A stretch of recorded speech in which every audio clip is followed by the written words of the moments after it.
Hey guys, what's up? It's Eric Paul, and I'm back with another Memphis Grizzlies Association video. And this time, the Memphis Grizzlies are in Orlando, facing off against the Orlando Magic. So, what I want to talk about today is playoffs, of course. I have to address that first.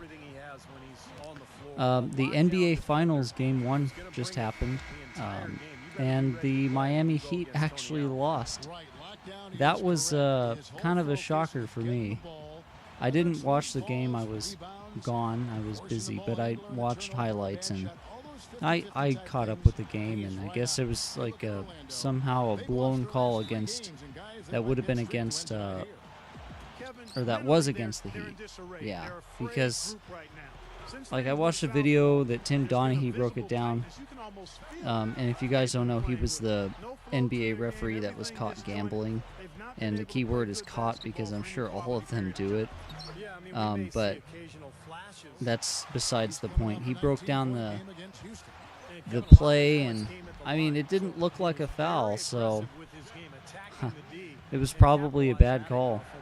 In fact, it was a bad call, and the Heat, even though they were down by 2 at that point, shouldn't have been down by 4 at that point in the game. It was very late in the game, and it put the Spurs up by 4 and sealed the deal for them to win the game, and it didn't even give the Heat a chance.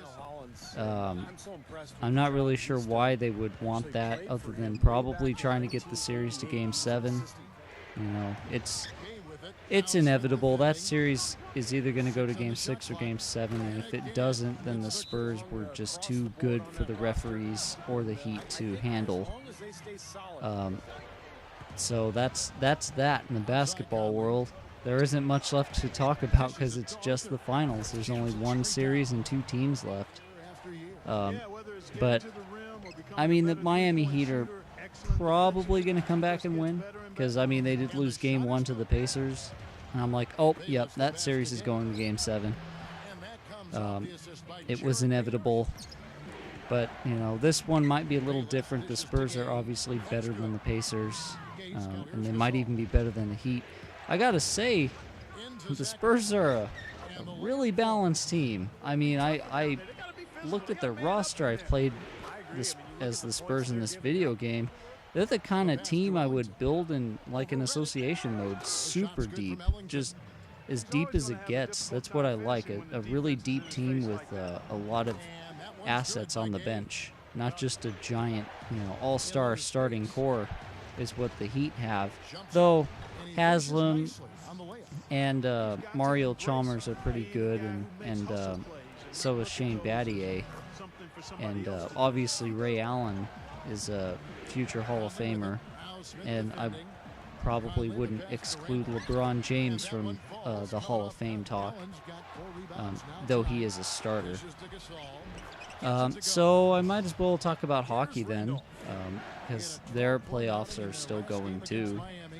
Game 5 against the Blackhawks and the Kings were, they just played that game, and the Blackhawks won in overtime. The Kings scored a goal with like 10 seconds left in the game to tie it up, so that was ridiculous.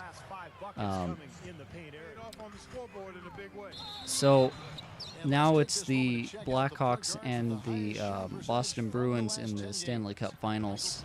I don't know how many people watching this video even care about that, but I am going to talk about it. I should have known. It was inevitable this year that 2 original 6 teams would make it to the Stanley Cup Finals in a lockout-shortened season. I was thinking, in the back of my mind at the beginning of the season, like, oh, the Stanley Cup Finals are probably going to be a dream finals for the league. And sure enough, the Blackhawks and the Bruins managed to make it. It could have gone either way. It could have been the Red Wings and the Bruins, or the Red Wings and the Rangers, or the Blackhawks and the Rangers. Any one of those teams would have been just fine with the commissioner excluding, of course, Montreal and Toronto from the mix because, as we all know, Gary Bettman hates Canada and he wants it to go away. I'm not Canadian. I live in California, but I sympathize with them.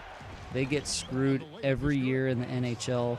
They deserve more teams because, I mean, let's face it, Canada fans are way better than American fans. Hockey is my number 4 sport when it comes to the big 4 in America. I would even put NASCAR in front of hockey in my book to watch it. But I mean, in Canada, that is their number 1 sport. You know, Saturday night hockey is a big deal there, from what I hear. People sit around and drink and do all that fun stuff, just like our Monday night football here or Sunday night football.